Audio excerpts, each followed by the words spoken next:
as an organizer, being clear about what permission you're creating for people to connect with each other, because people are so hungry for the connection. They're just waiting for the permission to be granted.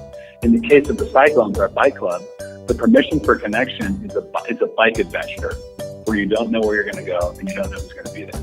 And the second people show up in that space, their permission has been granted for them to now chat with other people and have that connection, have that experience. With Medi Club, the same thing. The permission is we're going to come together to meditate.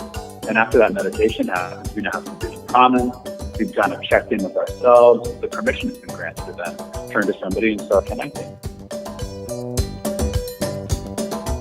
Welcome to the Conversation Factory. I'm your host, Daniel Stillman. Each episode, I'll talk to an amazing conversation designer to try and distill insights we can all bring into our work and lives. Human conversation is a material that can be shaped by design, and shifting conversations in everyday meetings, in organizations, and yourself can create real change. And I hope to help you do it better and more authentically. I'd love to have you stay part of the conversation.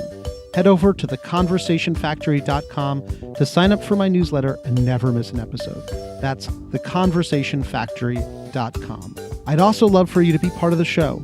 If there's a challenging transformation you're working through, head over to theconversationfactory.com, click coaching, and sign up for 30 minutes of free coaching that we might use on the show. Head over to theconversationfactory.com, hit coaching, and let me know what conversations you need help redesigning. Enjoy the episode. Have you ever had the feeling right before a party you were throwing starts? That creeping dread that no one will show up? Today I talked to Jesse Israel, who doesn't seem to have that fear. Jesse flips that feeling on its head. For Jesse, it's very simple. People want to connect. And the invitations we, as conveners and organizers, send out, they're just permission slips. The invitation gives people permission to connect.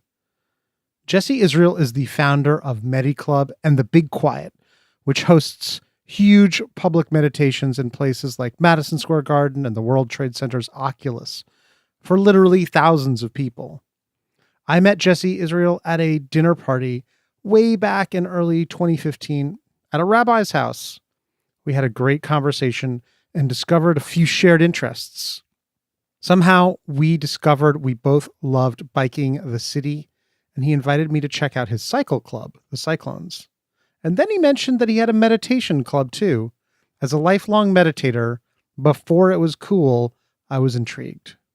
When I went to my first Medi Club, I was struck by the energy and the intimacy of it, how easy it was to connect with the crowd, which got larger and larger each time I came. The Medi Club meets monthly and regularly attracts a few hundred people ready to sit in silence with their peers. The Cyclones is similarly huge and a blast every time I make it out. So to be clear, in Jesse's view, we connect through things. The bike, the meditation, is permission to connect. It's the connection we crave. He just opens the door. I really wanted to unpack what the magic ingredients of conversation design that Jesse's mastered.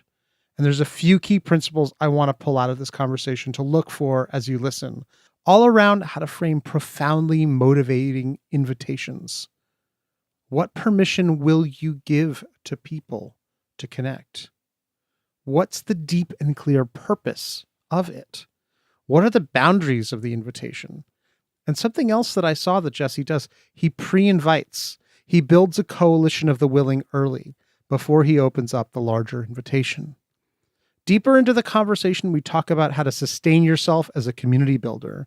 Jesse talks about how he's learned to develop compassionate boundaries to maintain his personal integrity. If you don't say no to some requests, you can't continue to give. We also talk about how to trust and develop your team. When that trust is in place, that's where the real growth happens. For more in-depth consideration of this conversation, head over to theconversationfactory.com and take a look at the show notes.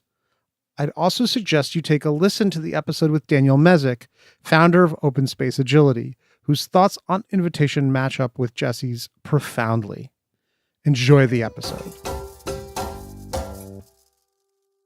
So I'm going to officially welcome you to the Conversation Factory. Jesse Israel. When we first met around a dinner table at a rabbi's house like a million years ago, you invited me to two things. You invited me to Medi Club, and you said, and also we got this biking thing.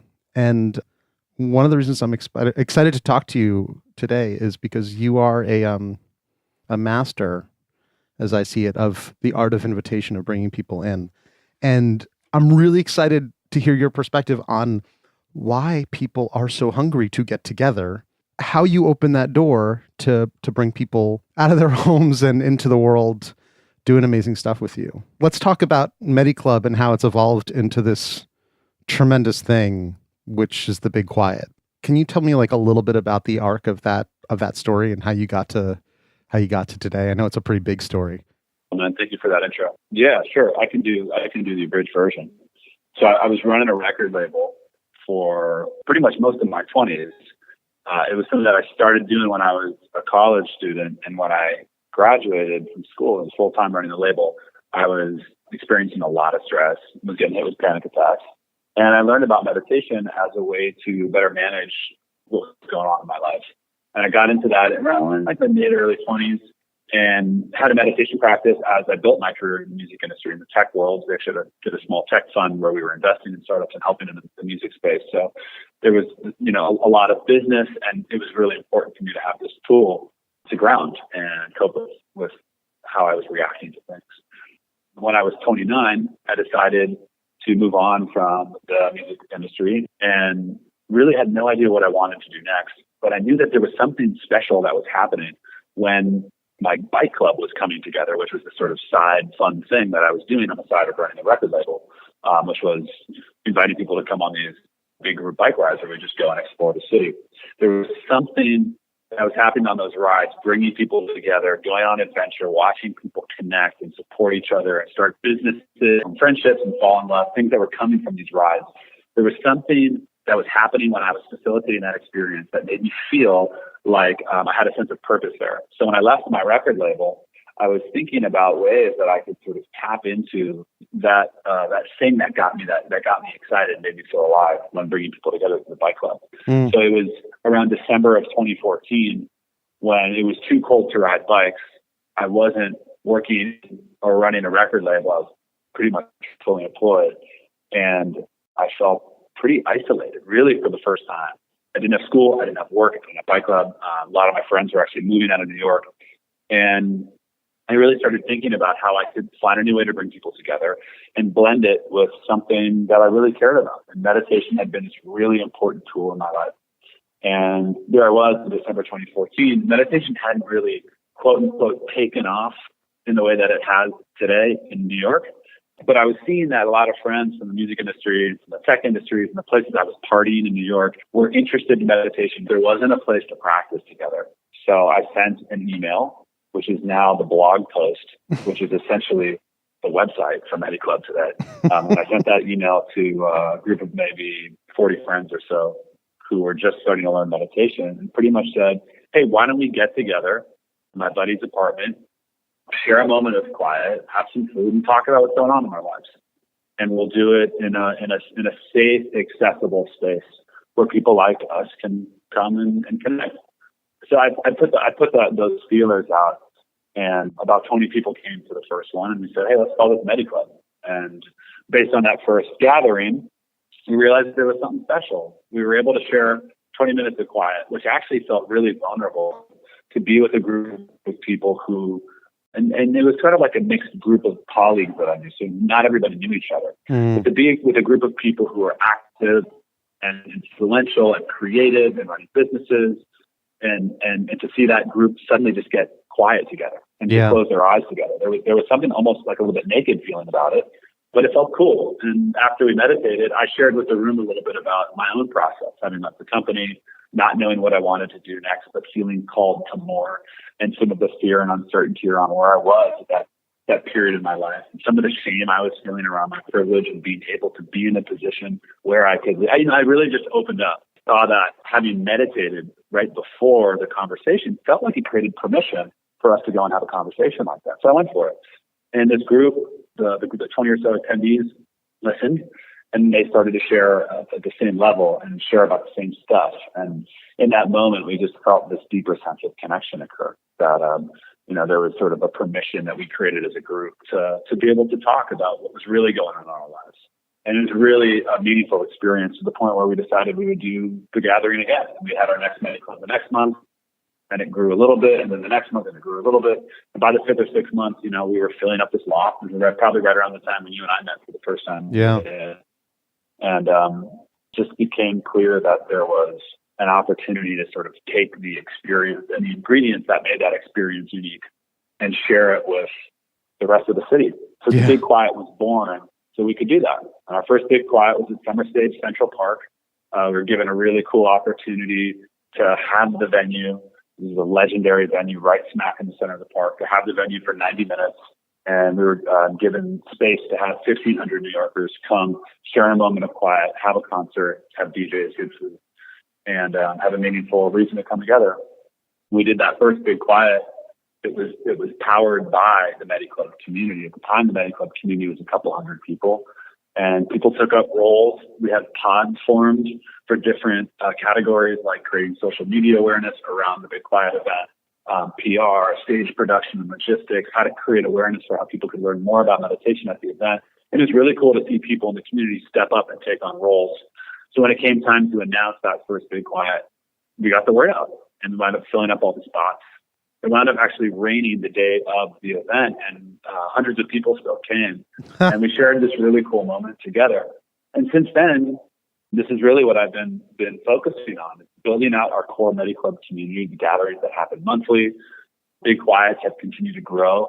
We've been able to do them at places like Lincoln Center, next to the Statue of Liberty, the Oculus Transportation Hub, the top 2 floors of the World Trade Center, Madison Square Garden on the floor and court of the arena next Sunday. And we've also been able to bring the Big Quiet to other cities like SF and Atlanta and DC. We've got some other cool, exciting things coming up with festivals. And while we've been, growing in size through the Big Quiet and Medi Club, we've also introduced about a year ago a Circles program that allows our community to create a sense of intimacy and scale with what we're doing through self-organized mini Big Quiets or mini Medi Clubs in people's homes throughout New York and Brooklyn, which are about 10 to 15 person self-organized gatherings for meditation and a conversation. So that's sort of how it's all come to be. Yeah. So there's a couple of things in there that you mentioned that I think are really interesting to dig into. One is this idea that you facilitate experiences.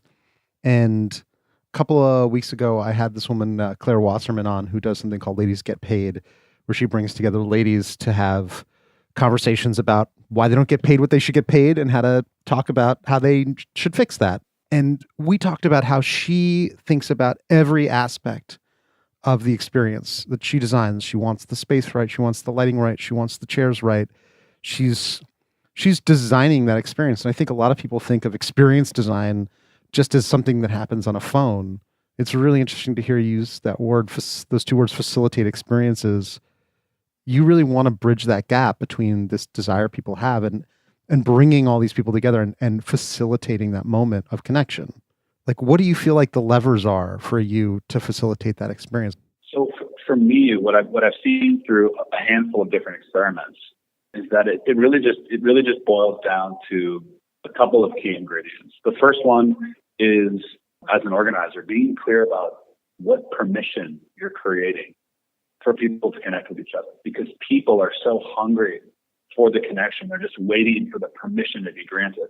In the case of the Cyclones, our bike club, the permission for connection is a bike adventure where you don't know where you're going to go and you don't know who's going to be there. And the second people show up in that space, their permission has been granted for them to now chat with other people and have that connection and have that experience. With Medi Club, the same thing. The permission is we're going to come together to meditate. And after that meditation happens, we now have something in common. We've kind of checked in with ourselves. The permission has been granted to then turn to somebody and start connecting. Yeah. So for me, the starting point is what's the permission that's going to be granted that allows people to go there and have that connection. To me, that's top priority. I think that an event can have not so great lighting, shitty chairs, weird music or no music, and it's not ideal. But if there is clear permission for people to connect with each other, it's not what they'll remember. They won't remember those details as much as they will remember what they felt and what they left with from having that sense of connection. So that permission to connect is the first piece. The second thing is being clear about why we're doing it. You know, when we started Medi Club, we would always say, it started at every Medi Club, the reason why we're coming together to meditate is so we can share meditation together in a way that feels accessible, in line with how we live our lives, and talk about what we're learning from it. Mm-hmm. Right? So always being clear about the why has been a critical piece. And all the emails that we send out from the start, with Medi Club, it's big quiet. At the very bottom, we say what we are and why. So I found that those things and being able to especially reiterate the why at those gatherings are critical components. And then from there, I see that it's details. And some of those details can be really important, like what you said about Claire. I'm particular about certain things like lighting, particularly about lighting and music. But if you come to Medi Club, you'll see we don't have much. We had chairs in a great space. That's kind of the extent of it, and it's been enough for us. Yeah. So permission to connect, being clear about the why you're coming together, and just a couple little details that you really fix that you think you're like, shitty chairs, I don't care. Great music, absolutely. And it seems like food's actually really important too. You guys there was always like a food component of all the Medi Clubs, many of the Medi Clubs that I think I came to. Like where there's that, there was always like a lovely drink. There were some strawberries. There was sweet green salads. Like there was something that was part of that facilitated that connection between people. Yeah, that's part of the permission for sure. It's a way to keep people from just going and sitting right down in their chair and existing in their own silo. Once they're engaging with food and they're in line and maybe there's something unique like a weird beverage, people now have an opportunity to connect and talk with each other. So that's another great example of like a sub-permission within a greater permission. So like I want to like flip the question about why people are so hungry to connect in an uncomfortable way, because I think I've realized that as a facilitator myself, I like to organize people because I'm uncomfortable with certain amounts of chaos. And I'm also uncomfortable with lack of equality. So I organize groups and teams in a way that feels fair and orderly so that I can manage. It feels safe to me. And I'm wondering, like, what in you wants to connect? Because you could just go on bike trips by yourself, right? Like, why? What in you turns it outward and turns it into an invitation for other people? It's a good question. I think it's innate for me. And I think it's innate for most people. For me, as far as I can look back in my life, I've been drawn to gathering people around some sort of a shared purpose. Yeah. When it really started for me, it was in elementary school and in middle school, essentially rallying boy students to mess with the girl students, or to rally the boy students to mess with a teacher that didn't treat us with respect. And I got 2 years behavior probation in 8th grade for leading the entire group of my boy students on 8th grade retreat on a secret 2 a.m. mission to the girls' cabin just to freak them out and break the rules. And I can still remember that experience and looking at my fellow boy students, and we're like crawling through the woods to break the rules together, and there was this shared sense of camaraderie and of accomplishment from breaking these rules and seeing the girls scream. And I loved leading that, facilitating that, and seeing how some of the boy students who would never talk to each other, or some of the boy students who get bullied more, were suddenly involved with this thing that we were doing as a group. Yeah. And, there is an element of equality when it comes to some of these activities. When it comes to meditating in a group, it starts to not really matter who you are or where you're from, what your belief system is. If we're all sitting together in silence, there's something equalizing about that. Now, Granted, I will acknowledge that you have to pay to come to most big quiet. Sometimes we have exceptions there. And with something like the Cyclones, you have to be able to afford or have a bike for that to be the case. So I wouldn't say that these are, fully acceptable in regards to full equality, but and we're constantly looking at ways to make that less the case. But when a group of people when 200 people are riding bikes together on the street, or 1,000 people are sitting at Central Park together meditating, there's something so equalizing about that. And I love being able to bring people together in that way. Yeah. You know, it's funny. I did want to ask you about this group energy, because there is something different about meditating with a group of people than meditating by yourself. And it's weird because you're all, like you said, we have our eyes closed. And similarly, like biking with a group of people and being able to run a couple of lights is just this exhilarating feeling because you can see everyone, you feel safer. Yeah. What do you think that group energy is about? Because it's very woo woo, but like I feel like you can see it, you can shape it, you can touch it in some way. I totally agree with you. You know, I've heard that there's science that backs the benefits of group meditation versus individual meditation. I haven't gone too much into it, so I can't cite it. Yeah. So the extent of which that I can agree with you, and I totally do agree with you, is something that is more of an energy or a feeling. And I do agree that you can feel it on the Cyclones group bike ride as well. I think that there's something about coming together en masse that just feels powerful. I think that when you're meditating and you're going inward and you're sharing that experience alongside many other people in a way we're not used to doing, and we're experiencing that sort of letting go, that equalizing that I talked about, I think there's something really safe about it. And I think that there's you can sort of feel the energy of the people around you, and it creates some sort of pull almost. And it's totally tangible. And we hear it all the time. People always tell us after big quiets that it just felt different than when they meditate on their own. Yeah. And it's kind of cool and exciting. I think it has something to do with why people come back. Absolutely. Because you're creating an experience that is very hard for them to create on their own. Right? Anybody who's tried to get a bunch of people together to like go to the beach on a random weekend knows how like we call it cruise directing. You know, or herding cats is the flip side of cruise directing. It can be very hard to get a group of people together to do a thing. People want to flake. Can you move it back a week? There's something about you externalize it and you create this invitation, and people can opt in, they can opt out, but you're giving them this permission to connect, and they can't do it without you, right? There's pretty much no way I think most of the people could get like 200 people to go for a bike ride, just like on a regular Saturday. But you know, that's what the Cyclones does. And I think it's important to acknowledge that, you know, we didn't have 200 people show up on the first Cyclones ride, right? Right, sure. I think, and an important thing to acknowledge is for Medi Club and for Cyclones, there was a similar technique used to create the core foundation that became this greater community. Yeah. Would it be helpful for me to share that? Very much so, yes. If you feel comfortable revealing your secrets. So this has been the case with a handful of communities that I created. And I'll just give you a quick sort of context. The first community that I really built was around eating cheeseburgers.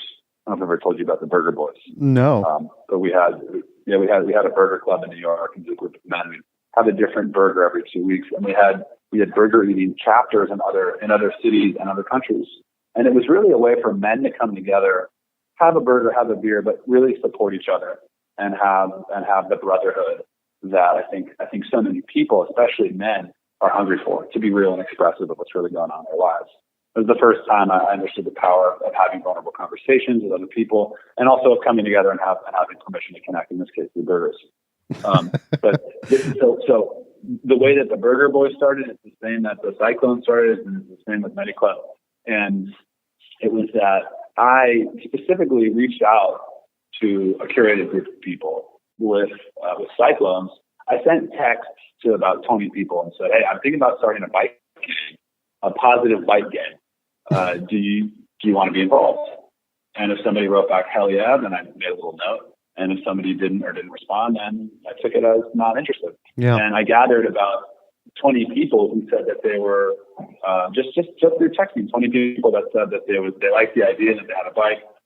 So when I sent the first email out to what would become the Cyclones, I emailed to a group of people who already had buy-in from. Mm. And I didn't say the date or I didn't say anything like that when I was texting him. It wasn't until the email that I said, if you're getting this email, I remember, if you're getting this email, you're awesome, and you have a bicycle, and you've expressed interest in a bike club. Mm. So we're going to do our first ride. If you'd like to come, this is what it is. The destination is a surprise. You're welcome to bring a friend. No neediness is another thing that's been really important as we've sort of built and spread these communities. We are here for you if you want to be a part of it. But if you don't want to come, no worries. The whole thing has sort of been more about attraction and promotion. And not neediness. That was not neediness. Exactly. Because for me, it's like, look, even if I can go on a ride with 3 friends, it's going to be awesome. And for me, it's going to be more special. It'll be different than riding by myself. So I do like riding by myself. Yeah. And I remind myself of this as well. If a Medi Club were to not have as many people as usual, instead of focusing on, and I've done this in the past where I tend to focus on, oh man, how can we have less people this time? Are people starting to not care as much about Medi Club? What's happening?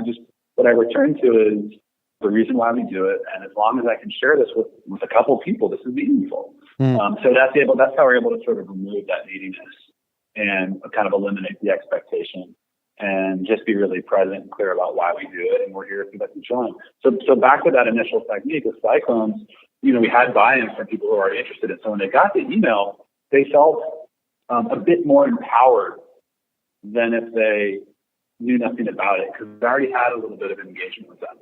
So when they came, and on that first ride, it was 18 of us, and we biked to Coney Island, and then we went on the Cyclone roller coaster. And then on our way back, as the sun was setting, this great group of people, and a lot of them, just like Medi Club, a lot of them didn't actually know each other before. We decided that we'd be a bike club. We'd call ourselves the Cyclones, named after the coaster that we had just been on. Naturally. And because we had shared this experience together, we decided that we would spread the word and tell our friends, whoever we thought wanted to come to the next one, we would do it. So I sent out an email a week later and said, forward this to people you think would want to come. And we had 40 people show up to the next ride. And then, it just started to grow from there, to the point where now on the Cyclones ride, we get, maybe 180 people come on a ride. I'll know, maybe 15, 20% are good friends or friends. And then the rest are either acquaintances or weak ties. So, meaning people that have learned about it from someone who learned about it from someone who's probably originally there. And that's really cool when it starts to grow in that way. Hey, this is Daniel. We're at about the halfway point, so this is a great time for you to get up, stretch your legs, get some popcorn, fill up your soda. If you're in the car, stay focused. If you have your hands free, this is also a great moment to head over to theconversationfactory.com to sign up for the newsletter. I send out more detailed write-ups, insights, and tools from these conversations, and I'd love to share them with you. So head over to theconversationfactory.com and stay in the loop. So, Jesse, I'm wondering how you manage, having a big circle and you not necessarily at the center of it, but everyone knows you. Everyone knows that you're part of it. How do you manage demands on yourself? How do you take care of your energy, take care of your own schedule, and manage your own relationship with your own interior work? With, I'm guessing, a lot of people going because everyone who comes to one of these things must feel like they know you really well. Yeah, thanks for identifying that and for saying that. And I do think I do think one of my gifts is that I'm able to, I guess you could say, hold space for people in a way that is inviting, and I'm grateful for that gift, and I'm really grateful for what comes from that, which means a lot of people want to speak or want to share something or want to work together. Yeah, and it's a really cool thing to be able to be part of and to witness. And I can also tell you that I am smack in the middle of learning how to navigate that, because there's the part of me that is so grateful for that interest, and then there's a part of me that's really burned out and challenged by making myself available for other opportunities or other people or other challenges that people are having. And it was really hard for me at first when I realized that I needed to create boundaries. It was really hard for me to say no and to say, I'm actually going through a period where I'm not taking meetings or I'm not able to get coffee simply because I feel like I need to really re-strengthen myself first. It's so tough for me to get to that point because it felt like holier than thou. And what I realized was I'm really just not able to serve and to help others as a community builder, as a friend, as a whatever. If I'm not creating compassionate boundaries, and I had this really cool opportunity. I was invited to go to this gathering at Harvard Divinity School, where I got to spend time with spiritual leaders like rabbis, pastors, and then community leaders, secular community leaders like myself. And it's just this really cool opportunity to sort of exchange learnings. And Brene Brown was there, and who's a scholar and author and writes a lot about vulnerability.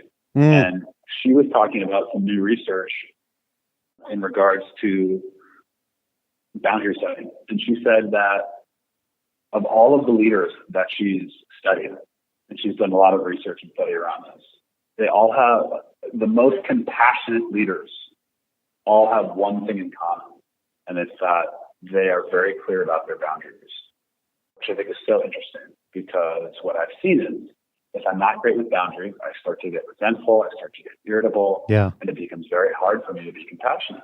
And when I'm able to lovingly create boundaries and be clear about why, not only do people respect it, but I'm then able to charge up to the point where I can be there for people. Yeah. And what I want to say is that I'm very much in the process of learning this, and I don't really feel like I have it figured out. And I think that's okay, because I've only really been getting myself full on to this work for about 2 years. And I think I got a long way to go. So I try to look at this as a learning process. And I love talking about this with other people because I think it's a really interesting and exciting challenge. Well, one of the things in my research on conversation design is definitely that if you are managing a team conversation and a community conversation and an organizational conversation, you need to protect that individual interior conversation with your own source, however you define it. And like you said, rebuild, reconstitute, dig in to what drives you, where you draw your strength from. If you don't do that, then like you said, you really can't serve everyone else who's around you. Yeah. Thank you for making that clear, man. It's really interesting. I don't really feel like culture, especially culture as we know it, working hard in the West. I don't think that there's a lot of consideration around how we create boundaries for ourselves, compassionate boundaries for ourselves, because so much of work culture is around working hard, taking meetings, taking on. There's a sort of, I guess, a loss of essentialism. Yeah. So I think this is a really cool conversation to have. One of the things you talked about way before was about the team that helped you put together the first Big Quiet. And it seemed like you have the ability to give them a lot of trust and autonomy. I wonder if you can just talk a little bit about how you work with and have a dialogue with the other people in your circles who help put all these things together. Yeah, sure. Well, I first actually learned about the power of collective voice, which requires trust, through the Cyclones. And the example that I'll give is, it was right after I left my company and I had a bunch of time on my hands. I had been traveling in Africa and had spent some time in an orphanage and met some young students who were walking 20 miles to get to school, and learned that if they had access to bikes, they would have a way shortened commute, which would allow them to be better students, better leaders. And I came back to the States right at the start of fall cyclone season. And we decided that we would create an initiative through the Cyclones where we would not only ride and have fun and connect, but we'd also ride for this deeper purpose around raising funds for a bike share program. And we had partners in Africa to activate that. And it was really cool to see the Cyclones community come to life in a whole new color. People were already excited about the Cyclones, but when we introduced this new purpose, people got really stoked. And when they realized that they were riding not only to connect, but to actually serve in a way, people got even more fired up. And then when it became time to start creating a bike share program, getting ready to get the word out, branding it, all these various elements, we opened it up to the Cyclones community and said, are you a designer? Do you want to play a role in the video that we're going to create for our Indigogo page? Do you want to write the copy? Do you want to be someone who interacts with the nonprofit partner? We essentially create people to step into it. Yeah. And by the time we announced the Indigogo page for that Cyclones initiative, there's about 50 core people who had a sense of ownership in it. And when we announced it, 600 Cyclones put it on their Facebook pages, and this thing got funded the same day. We wound up raising 3 times the funds that we needed, and we were able to do a lot more with it. But it was in many ways what inspired and got me really thinking about the power of collective voice. Now, it's one thing when it's used for a nonprofit activation. It's another thing when it's for a for-profit entity with a cause. And that's been something that I've learned about recently, because the Big Quiet Medi Club operates as a for-profit organization. Yeah. Now, when the Big Quiet started, it wasn't an anything. And our first Big Quiet was a free event, and there wasn't really any thinking around that. It was just, let's spread the word and play roles to make this thing happen. As we've shifted into a for-profit organization, and we've not only wanted to involve and empower our community, but have seen that the community still wants to be involved, we've just had to be clear about what we do and why we charge, and why we're set up in this way, and really stay attached to the why behind why we do what we do through the Big Quiet. So, we've had over 100 circle leaders join the circle team through our organization. And that's really entirely come from people wanting to play a role, putting their hand up, stepping up, playing a role, and spreading the values behind what we do through Medi Club, creating a sense of community and support so we can courageously express ourselves. Yeah. And that has, you touched on it, that has required a lot of trust. In addition to being transparent, it's required a lot of trust. Yeah. And the trust piece has probably been the most challenging thing for me, especially as it's grown. So interesting. I see that when I'm able to let go and really trust, not only in our team, but also in the universe, the way things create and grow is incredible. And then when I start to grip it and start to control it, everything starts to change. The way we interact with our team, the opportunities seem to slow down. It's been a really interesting process. But trusting, especially other people within our community, has been a critical piece. And the way that we've been able to effectively trust and empower people to play roles like host their own meditation or their own circle is by being really clear about what we are not, and this is why we do it. And if at any point it doesn't feel like something you want to do anymore, talk to us, give us your feedback, and totally all good. Yeah. So that's just a little touch into it. It's amazing. And it's clear to me that your invitations come from a place of what I would describe as like interior abundance. Like you're not bringing people in because there's a gap inside of you. It's actually like the love is pouring out of your ears and your eyes, and you want to just share that with other people. And I think it's a really different. That's the opposite of neediness, right? That is an attractive kind of loving invitation, which is really, really amazing. Thanks for saying that, man. I just want to be honest and say that there are periods where I feel like I'm really coming from that place of interior abundance and trust. And it's more than trust; it's a knowingness that this serves an important purpose.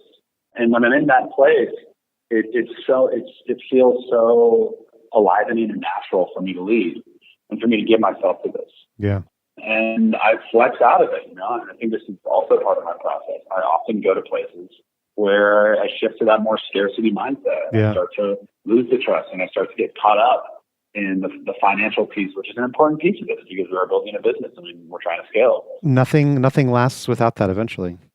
Finding the balance of all of that, and also maintaining that love and abundance and connection to purpose has been a really cool and really challenging process. Yeah. And I can say that when I go to the places here, which is I think pretty natural for a lot of us, definitely for me. When I go to the places here, it definitely becomes more challenging to be coming from my heart, to be leading from my heart, to be empowering people from my heart. Yeah. And part of it for me has been being accepting of that process and understanding that this is a process, remembering and forgetting the truth and the purpose of it. So you mentioned one thing way, way back, which I want to just touch on, because I think a lot of people who listen to this may not actually know what men's work is. So it's like, if you can say a little bit about what that means to you and what you do for that work and how it plays a role in your life. Men's work. Yeah. I first learned about this through my father. He gets together with 15 to 20 of his friends from elementary school every summer. To this day, it's a group of men in their 60s who do this. And they go on these weekends. They're called the Meadowmen weekends because they grew up in East Meadow, Long Island. And I finally started getting invited to the Meadowmen trips when I was 25 years old. And it was just eye-opening to see all these guys with different backgrounds and different worlds coming together for a weekend of fun. And on my first Meadowmen weekend, everyone was sitting out on the porch drinking beers. And my dad asked everyone to quiet down and invited people to do a check-in. And my dad started the check-in by saying, "All right, guys, this is what's going on in my life. This is something that's exciting and it's something that's challenging." And he modeled that element of vulnerability. He went and sort of showed his truth in a grounded way. And I remember witnessing it and thinking it was really courageous and also really inspiring. And when it came time for the next guy to check in, he went right to that place of vulnerability and shared his challenge. And the next thing I knew, these men in their mid-60s were crying and, supporting each other and talking about stuff that many of them were actually also going through and had no idea.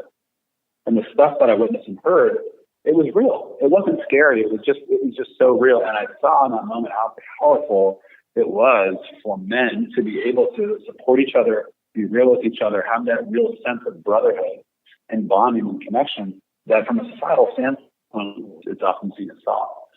However, I watched it make these men so much stronger. So when I started the Burger Club, and that was really just a way for 10 buddies of mine to come together regularly and have fun, I was able to understand that having the space to not only come together and have fun, but also to really be there for each other and to be real with each other and to support each other, and to see that kind of experience the validation that goes with knowing that another man is going through another challenge similar to yours, or that you have a way you can help him with his challenge and he can help you with your challenge. Incredible level of camaraderie there. Yeah. And bonding.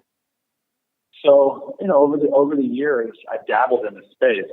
Personally, I feel called to doing men's and women's work, which is what we do, through Medi Club and the Big Quiet. But I've done some workshops around modern masculinity and sort of exploring what it looks like to be a man today through different pillars like relationships and sex, purpose, presence. I mean, I think it's what I love about just touching on that is I think, in my own experience with men's work, is that I think masculinity, sometimes people look at it, certainly in today's society, is broken. And there's not as much beauty and respect, I think, given to men coming together. But there's a lot of goodness that we can get out of it. So it's really beautiful to hear you talking about it the way you talk about it. Thanks, man. I agree with you. I appreciate you bringing that up too. I think it's important. So we're almost out of time. Is there anything I have not asked you that I should have asked you about around this idea of connecting people, inviting people? There was one other thing that I wanted to touch on in regards to some of the community building technique related stuff that I think is worth mentioning. Yeah. You kind of touched on it with circles, but I just wanted to say that one of the things that really fascinates me, that also I think is one of the most challenging things around community building, and when it's done right, it's so powerful, is how within a community, other leaders can raise up, be supported to step up, share the stage, and play a role in spreading the values and purpose of that community. I mentioned the way that we've been doing it through empowering people to run circles, and that's been filled with all sorts of interesting and exciting challenges.